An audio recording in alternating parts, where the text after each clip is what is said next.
Hello, welcome back to my channel, or welcome if you're new. My name is Melina, and today we're going to be doing my thoughts on the Fable book tracking app a year later. One of the first YouTube videos I made when I was restarting my YouTube journey was a Fable book tracking app thoughts and how it compared to Goodreads, at least in my opinion. And then I made a 6 months later thoughts, and here we are a year later. A lot has changed actually on Fable. I thought I would go back to the basics and kind of explain what the Fable book app is. The app originally started as a app to do like online book clubs. So for example, you would read a book with your friend and it has the chapter by chapter breakdowns. Slowly but surely they've added enough features to make it its own book tracking app that I think could actually compete with Goodreads or StoryGraph. Let's talk a little bit about the app itself. So initially, like I said, it was a book club app, and it has expanded to include quite a lot of features, and it does compare, like I said, to some of these bigger apps. There's something called streaks. For someone who really likes to keep their reading streak, like the Kindle does this, where you can keep track of how many days in a row that you've read. I really like this feature. So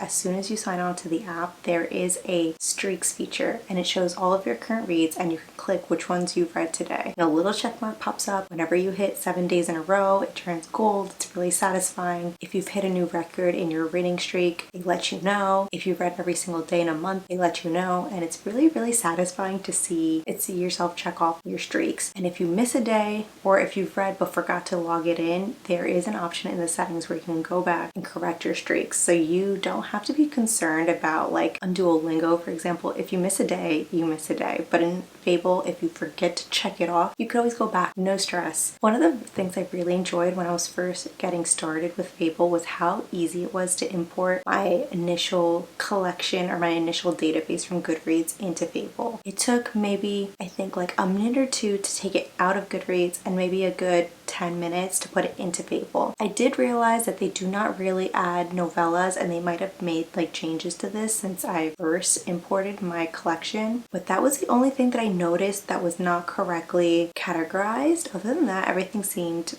in perfect working order. Another thing that I really liked that Goodreads does not have, and it really used to irk me, and they still don't have this feature, is a DNF section. So I don't like to mark a book read if I DNF'd it, because I didn't really complete it. I didn't finish it. It wasn't good enough to complete. And sometimes it also doesn't really need a rating in my mind. I mean, obviously I could rate it really low because I didn't finish it for a reason, but sometimes it's a soft DNF, sometimes it's not. And Fable has a DNF category. So they have the read, they have want to read, they have the DNF section, and that's all you need. I mean, then you can make your own collections from then and there, where I have like an all-time favorite section, I have a soft DNF section, like books that I want to get back to. I'm thinking of making a physical TBR section, but yeah, that's like a work in progress, so nothing's going on there right now. Then one of the big features that really sold me, obviously after using this for my book club, and that's why I really started using Fable, they had this really cool reader's summary section. So Goodreads does like an end of the year reading, like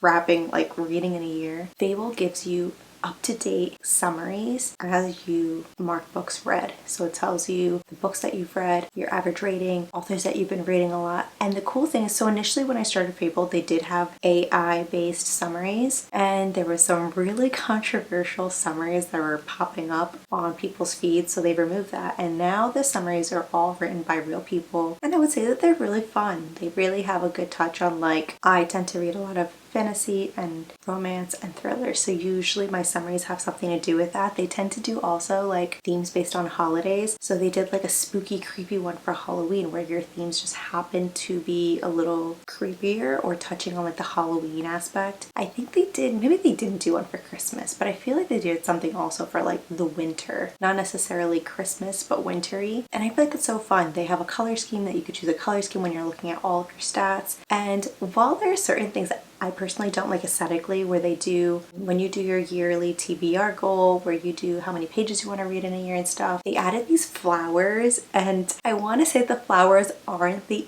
easiest thing. I mean, they look fine, I guess, but I'd rather just a basic chart, but beggars can't be choosers. They did add that recently, and I actually like the flower aspect where you could choose how many books you want to read in a month, how many pages you want to read in a month, and then they do year, and I think they do weekly, so it's weekly, monthly, yearly, and then you could like track all of those things at once. Then obviously you scroll down, you can see how many pages you've been reading throughout the year, like month to month, and you know, there's fun charts for all those things, and I really like those additions because they didn't used to have as many charts or as much information. They just added the pages aspect kind of recently, like in the last like maybe 4 months or so, and I really like that. Then at the end of the month, I mean, they've added 2 other features that I thought were very unique to Fable itself. They added the reading wrap up, so every month you could choose what you've read, and they create like a cute little aesthetically looking picture that you could either upload onto Instagram, you could download to your images to upload somewhere else, or you could put it on your Fable feed. They also have this thing called a shelfie, and it's basically, I explained this in my 6-month video. It was a new feature around that time where you could basically create a digital shelf with whatever title you want, with whatever books you want, whatever aesthetic and objects and stuff. And it's just like, I guess maybe if you want to do like a recommendations for something, you could put like a list of your favorite books or a list of your favorite Halloween books, and you don't need to take a picture. You could just digitally create this shelf and share it with people. So it's kind of a cute little thing that I thought was very creative and unique compared to the other book trackers that I have tried in the past. I still think one of the biggest things that Fable has that most of the other book tracking apps do not is the social aspect. I feel like it's so easy to interact with other people, and it's not just when you're looking at like a book page. You can literally look at your homepage, and any book that you've wanted to read or you've read recently, you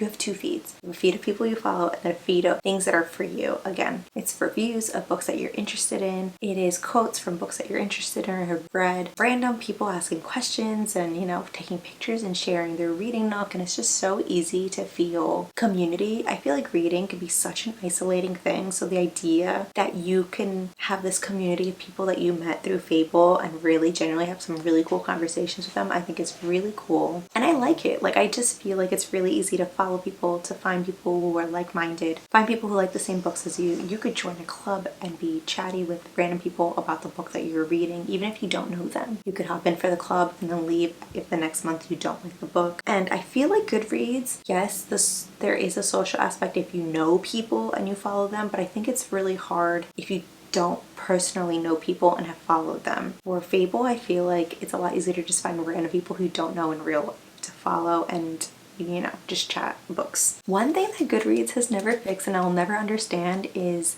the rating system. They have a basic 1 to 5 stars, no quarter stars, no half stars, and no extra like not stats, but like options for rating. StoryGraph does this and Fable does this, where you could rate into quarter stars. You could rate based on there's a separate rating for characters. There's a separate rating for your spice rating. There's a separate rating for plot, setting, writing style. There's a section for content warnings. And this is before you get into the written portion of your review. These are all things that you could add on to your review, and they have a whole bunch of options, you know, in terms of plot. Was it fast-paced? Was it too slow-paced? Was it a really good coming of age? Was it snappy? Was it addicting? Was it hard to put down? I mean, I don't remember the exact, like, what options they give you, but they have so many options. Same thing with characters. Are they one-dimensional? Are they diverse? Do you enjoy them? Are they LGBTQ+? Are they, you know, so on and so forth. They just have so many really good options for you to rate before getting to the writing. And if you don't want to write anything, you could literally tap on a whole bunch of those things and still get a lot from someone's review just from reading those things. There's still a few things that Fable needs to work on, and I just do not understand why they haven't gotten to it. The main thing being a desktop mode. I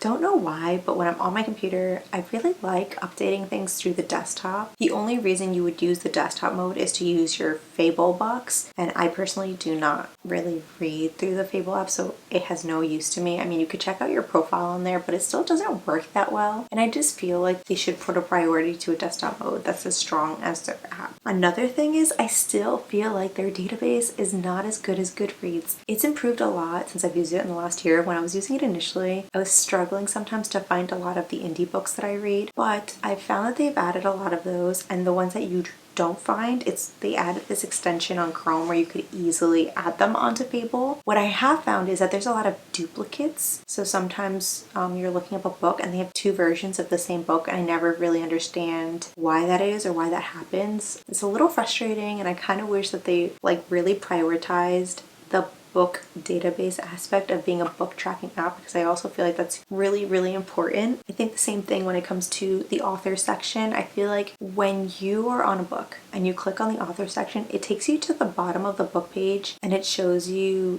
some of the author's books. But again, because your database isn't that good, it doesn't show you all of the books that they've written. And I kind of wish it was kind of like Goodreads, where they have a separate page, like a separate author's page. It's not linked necessarily to an individual book. And then in the book page, you could write they could put some other stats like average rating, or how many reviews they've had across their books, or obviously a list of all their books, maybe a little stat of what kind of genres they tend to write. I don't know. There's so many things that they could put. Obviously, maybe a breakdown of the series that they've written, like if they're not all standalones, instead of it being underneath a book. I really like to see things easily, and I kind of feel like having the author's page not really a separate thing just is not organized for me. I also feel like the finding of a series, like I said before, is just not organized, so I have trouble. I tend to go to Goodreads specifically for these moments where I'm looking up an author and want to see what they've written, and for the series. When I'm looking up a series, I'm like, okay, what order should I read these books? I don't trust Fable yet to give me the full amount of information. And if their database was better, I honestly would not see myself going back to Goodreads at all, because I only use it for those two instances specifically. I also use it for Goodreads